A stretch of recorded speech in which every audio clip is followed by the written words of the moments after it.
मोहावर्ण लोकगर्भगृह कृत्सन यथावत सप्रम प्रकाशितम देव देश धर्म. नमस्कार, मी मीर कुलकर्णी. स्वागत आहे आपणा सर्वांचं माझ्या यूट्यूब चॅनलवर. तुम्ही पाहता इतिहासाची सुवर्ण पाने. सगळ्यात अगोदर हा व्हिडिओ बघा. वरील समाधी विस्मरणात गेली. विस्मरणात गेलेल्या छत्रपती शिवराय आणि त्यांची राजधानी रायगड यांच्या ओढीनं महात्मा फुले इसवी सन 1869च्या अगोदर रायगडाकडे आकर्षित झाले. शिवरायांविषयी असणाऱ्या नितांत आदरापायी दुर्गम झालेल्या काटेरी जंगलांनी व्यापलेल्या रायगडावर महात्मा फुले गेले. 2-3 दिवस अथक प्रयत्न करून त्यांनी शिवरायांची समाधी शोधून काढली.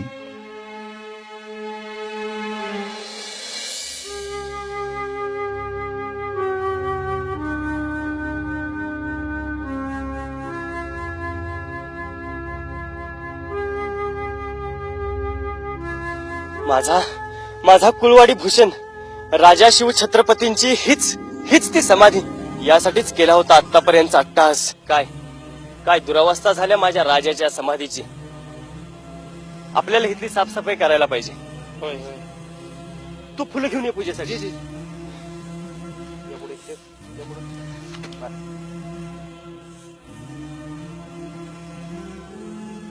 आण तिकडे फुलं.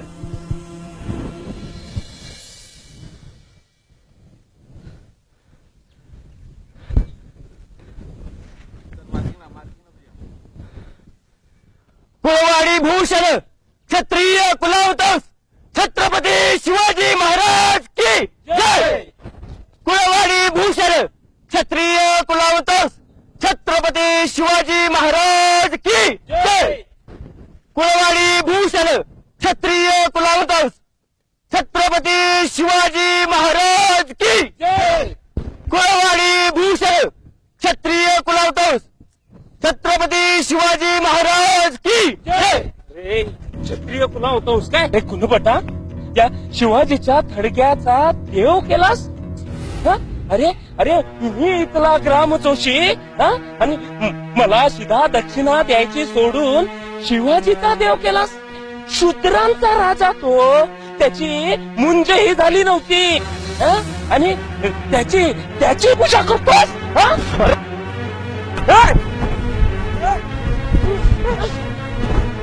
त्यांच्या जीवावर पेशव्यांनी राज्य केले अशा शिव छत्रपतींची पूजा तू उधळून लावलीस. अरे ज्यांच्या घामावर पेशवाई पोचली तोच आता तुम्हा भटा बाडग्यांना शूद्र वाटायला लागलाय. होता आमचा राजा कुलवाडी भूषण, होता आमचा राजा क्षत्रिय कुलावतांस.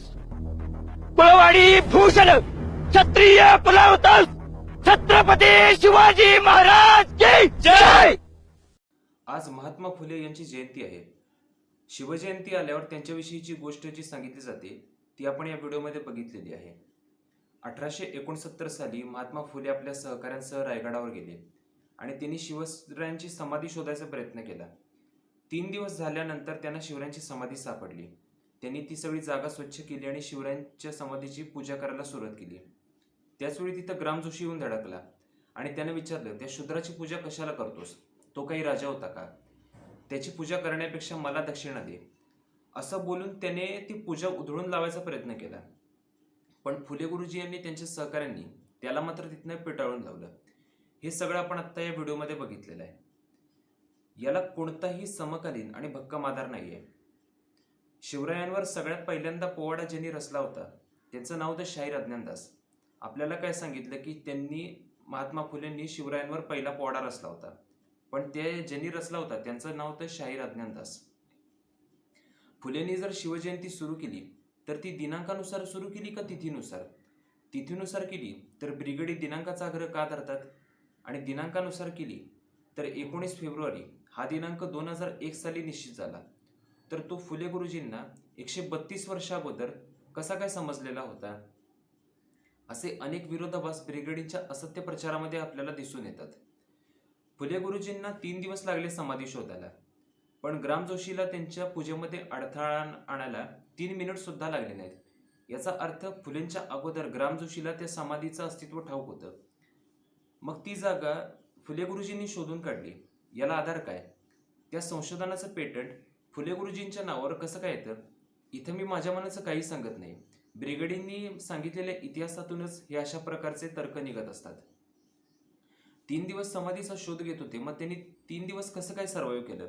फुलेंना आणि त्यांच्या सहकाऱ्यांना खाण्यापिण्याच्या वस्तू कोणी गडावर आणून देत होतं का ते परत गावात यायचं आणि पुन्हा गडावर जात होते? असे प्रश्नच कधी आपल्याला पडत नाहीत. सर्वप्रथम 1937-38 साली दीनबंधू या साप्ताहिकामध्ये ही बातमी आली होती की शिवरायांची समाधी फुले गुरुजींनी शोधून काढली. त्याला सुद्धा कोणताच आधार नव्हता. 1895 साली लोकमान्य टिळकांनी शिवजयंती सुरू केली कारण ब्रिटिश विरोधी जनशक्ती एकत्र करण्याचे शस्त्र म्हणून त्यांना या उत्सवाचा उपयोग करायचा होता. सुरुवातीच्या काळामध्ये शिवजयंती ही केवळ महाराष्ट्रामध्ये साजरी केली जात होती. कालांतराने हा उत्सव पुढे बंगालमध्ये पोहोचला. बंगालमध्ये शिवजयंती सुरू करण्याचं श्रेय जातं टिळक अन्वयी सखाराम गणेश देऊसकर यांना. हे मराठी गृहस्थ होते जे कालांतराने बंगालमध्ये स्थायिक झाले. 1902 साली बंगालमध्ये शिवजयंती साजरी करण्यासाठी त्यांनी पुढाकार घेतला. 1905 ला लॉर्ड कर्झननं बंगालची फाळणी केली तेव्हा हा उत्सव तिथं लोकप्रिय झालेला होता. स्वातंत्र्यवीर सावरकरांनी शिवरायांवर जयदेव जयदेव जय जय शिवराय ही लोकप्रिय आरती रचली आणि लंडनमध्ये शिवजयंती सुरू केली. पुन्हा जुलियन व ग्रेगोरियन कॅलेंडरचा घोळ समोर आला व ब्रिटिशांनी 17 सप्टेंबर 1752 मध्ये ग्रेगोरियन कॅलेंडर स्वीकारलं व जन्मदिनांक 11 दिवस पुढे ढकलला गेला. पुन्हा जोधपूर व जेदे संवत्सरामध्ये दिलेल्या जन्मपत्रिकेचा ज्योतिषशास्त्र आणि ॲस्ट्रॉनॉमीच्या सिद्धांतानुसार अभ्यास केल्यावर शिवरायांचा जन्मदिनांक 1 मार्च 1630 निघतो. मग तो 19 फेब्रुवारी कसा काय? ज्या हिंदू पदपातच्या छत्रपती शिवाजी महाराजांनी इस्लामी, युरोपीय, पोर्तुगीज अशा परधर्मीय राजवटींना नमवून हिंदू साम्राज्याची स्थापना केली. दैनंदिन व्यवहारातून परकीय शब्द पेटाळून लावण्यासाठी नवीन राजव्यवहार कोश तयार केला, नवीन चलन काढलं.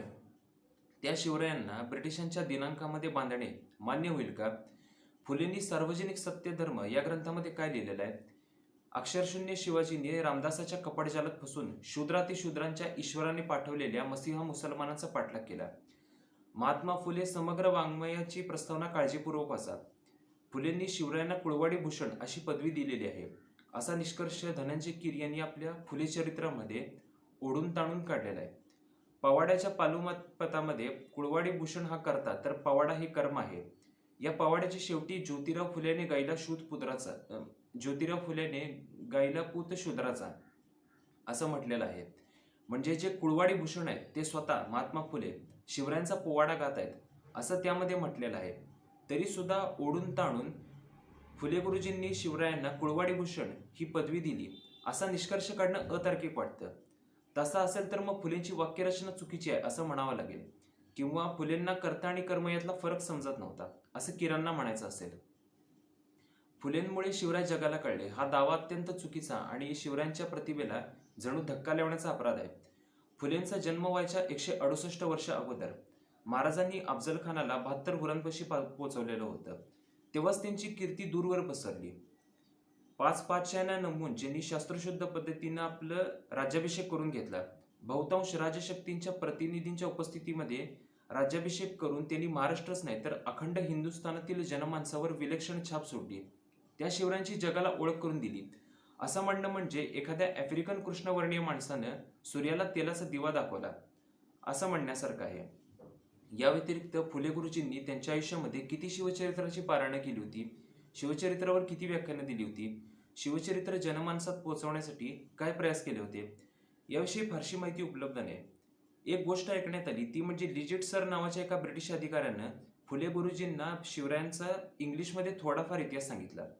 मग फुले गुरुजींच्या मनामध्ये शिवरायांबद्दल उत्सुकता निर्माण झाली आणि त्यांनी शिवचरित्राचा अभ्यास करायला सुरुवात केली. ज्या शिवरायांना महाराजांनी आपल्या सीमेत एक इंच घुसू दिलं नाही, ज्यांना कधी आपल्या बाजूला उभं केलं नाही, त्या शिवरायांचा इतिहास ब्रिटिशांकडून एका मराठी माणसाला समजणं हे एक महत्शिरा म्हणावं लागणार नाही का?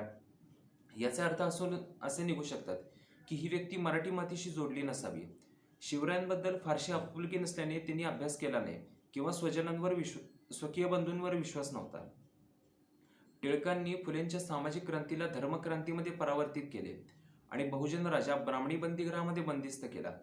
हा दावा सुद्धा अतिशय हास्यास्पद आहे कारण लेखक स्वतः म्हणतात, ज्याला ते ब्राह्मणी धर्म संबोधतात, त्या सनातन हिंदू धर्मासाठी छत्रपती शिवाजी महाराज मुसलमानांच्या विरोधात लढले, ज्यांना फुले आपला मसीहा मानतात. पुन्हा समकालीन साहित्य, मग ते कविभूषण लिखित शिवभूषण, कवींद्र परमानंद लिखित शिवभारत, कृष्णाजी अनंत सभासद लिखित सभासद बखर, या सर्व समकालीन साहित्यामध्ये असं लिहिलेलं आहे की छत्रपती शिवाजी महाराज हे सनातन हिंदू धर्माचे परमनिष्ठावान कट्टर पुरस्कर्ते होते. लेखकाच्या शब्दामध्ये ब्राह्मणी धर्म. ब्रिटिश आपल्या कूटनीतीसाठी जगप्रसिद्ध होते आणि ते शिवरायांकडे एक शत्रू म्हणूनच बघत होते. त्यांच्याकडून शिवचरित्र शिकून काय धारणा बनणार हे अगदी स्पष्ट आहे. शिवरायांच्या साम्राज्याची राजधानी म्हणून रायगडाला ओळखलं जात होतं. 1674 साली राज्याभिषेक ते 1818 साली मराठा साम्राज्याच्या अंतापर्यंत रायगड बहुतांश काळ हे शिवरायांच्या वंशजांकडे अर्थातच मराठ्यांकडे होते. 1720 ते 35 या कालावधीमध्ये रायगड जंजिराच्या सिद्धीकडे होता. तो थोरल्या बाजीरावांनी पुन्हा एकदा छत्रपती शाहूराजांसाठी जिंकून घेतला. शिवरायांविषयी जनमानसातील आदर व स्नेह पाहता समाधी हरवणे किंवा मृत्यूमध्ये जाणे हे कदापि शक्य नाही. एखादी गोष्ट शोधण्यापूर्वी हरवावी लागते. मुळात शिवसमाधी शोधण्याची गरज काय होती? समाधीसारखी स्थावर संपत्ती हरवते यावर शेंबडपूर सुद्धा विश्वास ठेवणार नाही. समाधी म्हणजे आईचं पत्र नाही, ते हरवले आणि मला सापडले. युद्धजन्य परिस्थिती आणि ब्रिटिशांच्या तोफांचा बडीमार यामुळे रायगडाची पडझड झाली होती. जे रायगडाने जिल्हे तेच काही प्रमाणामध्ये शिवसमाधीने सुद्धा जिल्हे होते. फुले गुरुजींच्या अगोदर शिवसमाधी ज्ञात असल्याचा आणखी एक पुरावा सापडतो. इसवी सन 1817 साली ब्रिटिश कर्नल डी प्रोतर यांनी एक पत्र लिहिलं होतं. त्या पत्रामध्ये असं म्हटलेलं आहे की त्या काळी त्या किल्ल्याची देखरेख करण्यासाठी एक माणूस होता. तिथं धान्याचं गोदाम आणि एक घर सुद्धा होतं.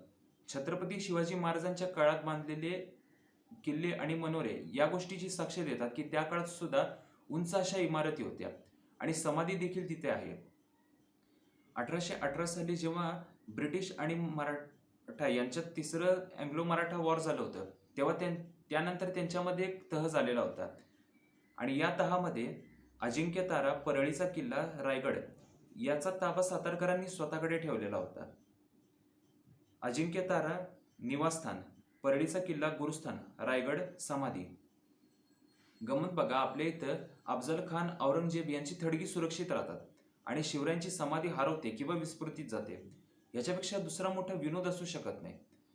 1818 ते 1883 या 65 वर्षाच्या कालावधीमध्ये रायगडावर सर्वसामान्य माणसाला जायला बंदी होती.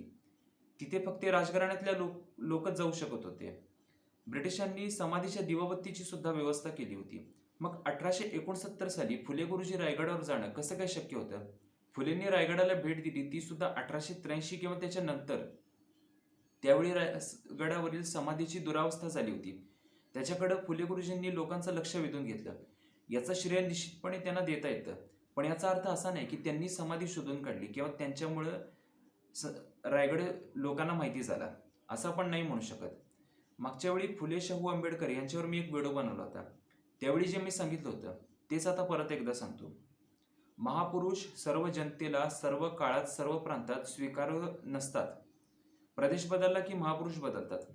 महापुरुषांचे विचार सुद्धा अनादी आनंद नसतात.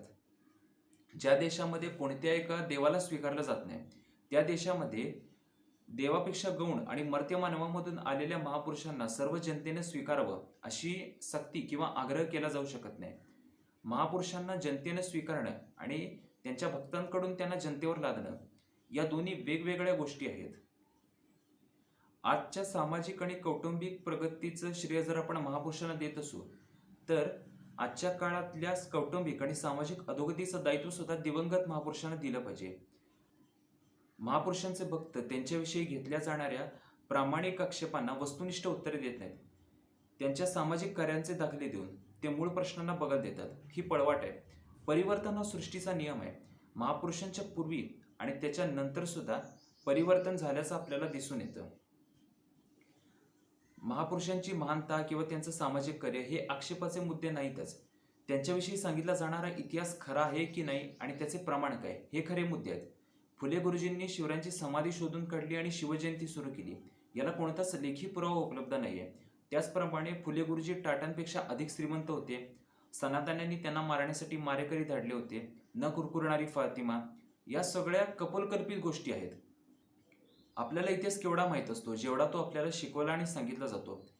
त्याच्यावर काही प्रमाण मागितलं किंवा प्रश्न उपस्थित केले तर हा जातीवादी आहे, हा सामाजिक सलोखा बिघडवतोय, हा द्वेष पसरवतोय, हा मनुवादी आहे, हा प्रतिगामी आहे असे शिक्के मारून त्याला गप्प बसवलं जातं, जेणेकरून त्याचे मुद्दे सुद्धा बाजूला पडतात आणि विषय भलतीकडेच भरकटत जातो. कागद नाही तर इतिहास नाही या नियमाला डावलून आपण इतिहासाचा अभ्यास करू शकत नाही. आता इथंच थांबतो. व्हिडिओ आवडला असेल तर लाईक करा, शेअर करा, इतिहासाची सुवर्णपाने सबस्क्राईब करा. धन्यवाद. नमस्कार.